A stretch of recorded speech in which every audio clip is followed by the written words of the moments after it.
Boleh. Pak Jeffrey soal gajah tunggal, silakan Pak. Baik, terima kasih Pak Teguh. Oke, silakan. Eh, saya lihat di laporan keuangannya Gajah Tunggal kan ada penurunan penjualan sekitar 20-25%, Pak. Ya, Kedua, saya lihat ada kerugian yang signifikan ya cukup besar ya. Saya lihat sekitar 168 miliar kalau nggak salah tuh ya, ya, dari ya, pergerakan kurs. ya. Nah, pertanyaannya Pak, apakah kerugian kurs ini kita bisa lihat sebagai peluang atau memang sama sekali nggak bisa dilihat sebagai peluang Ya, ya, uh, dari perbedaan kurs ini? Itu pertanyaan pertama, Pak. Kedua, ya, melihat situasi sekarang kan memang keadaan semua sales menurun. ya. Apakah Gajah Tunggal ini bisa bisa kita jadikan sebagai perusahaan turnaround? Ya, Itu, Pak. Terima kasih, Pak. ya, terima kasih. Oke. Nah, oke.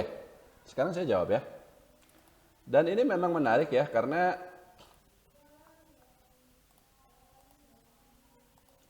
sekarang gini, Anda bisa lihat di sini ya. Jadi Gajah Tunggal ini harga sahamnya sekarang itu Rp416. Gajah Tunggal Rp416. Kalau misalnya kita lihat di sini. Nah, market cap-nya dia itu 1,45 triliun. 1,45 triliun. Sedangkan ininya apa sih namanya? Ekuitasnya dia itu ya. Ekuitasnya dia itu 6 triliun. Berarti PBV-nya pada harga sekarang yang 416 itu 1,5 di sininya adalah 6 triliun. Berarti hanya 0,25 kali. Anda beli Gajah Tunggal di harga segini 416 itu seperti Anda beli aset senilai Rp1.000 pada harga Rp250 saja. Hanya seperempatnya. Jadi ini sangat-sangat murah. Cuman masalahnya ekuitas yang 6 triliun ini cenderung turun dari periode sebelumnya ya. Tadinya 6,2 sekarang menjadi 6,1 dan penyebabnya adalah karena perusahaannya memang sedang rugi. Dan kenapa perusahaannya rugi? Ya karena itu tadi. Memang penjualannya turun ya, laba kotornya juga turun. Tapi yang bikin rugi itu karena ini dan ini. Kerugian kurs ya, kerugian kurs. Jadi tadinya ada laba kurs 136, sekarang dia rugi kurs 162. Ini angkanya sebenarnya tidak real, Pak.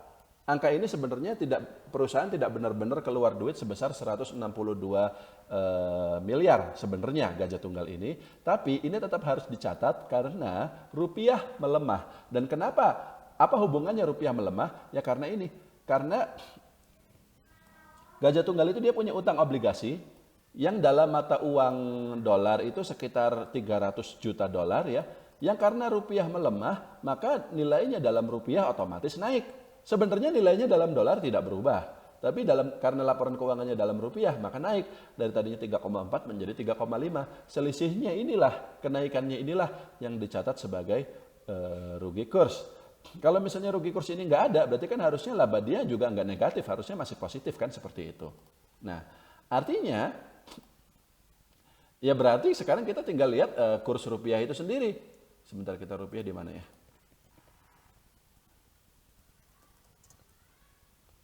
Sorry.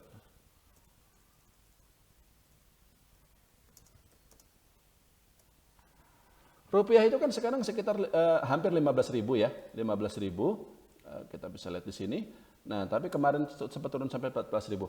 Nah, sebenarnya begini, kalau misalnya besok-besok rupiah ini menguat dari tadinya 15.000 menjadi 13.000, maka rugi kurs yang 162 ini bisa berbalik menjadi laba kurs. Dan kalau dia mencatat laba kurs, maka yang laba bersihnya yang negatif ini bisa menjadi positif kembali. Dan kalau ini positif, ya otomatis orang-orang akan melirik lagi sahamnya karena sejak awal valuasinya juga sangat murah. Maka sahamnya yang tadinya sekarang 4.416 ini bisa terbang lagi, Pak. Ini memang bisa naiknya dan naiknya bisa sangat luar biasa ya, karena kalau kita lihat balik lagi di sini.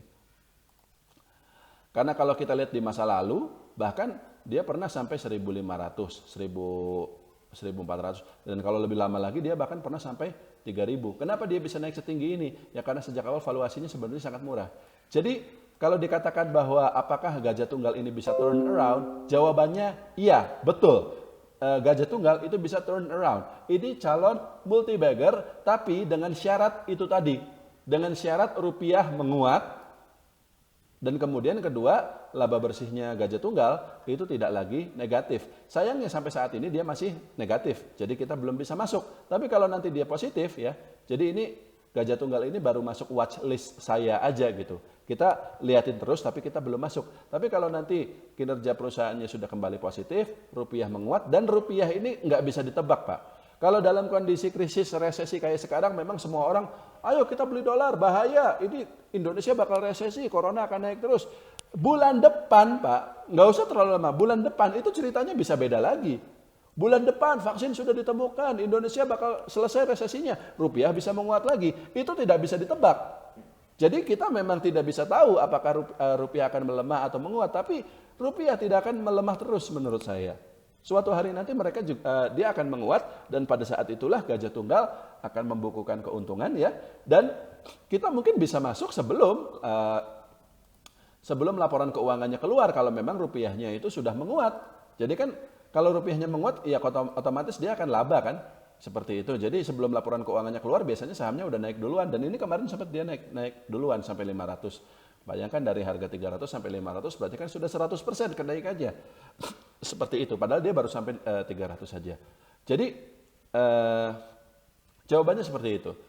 Ini ada kemungkinan menjadi multi bagger, ada kemungkinan turn around ya.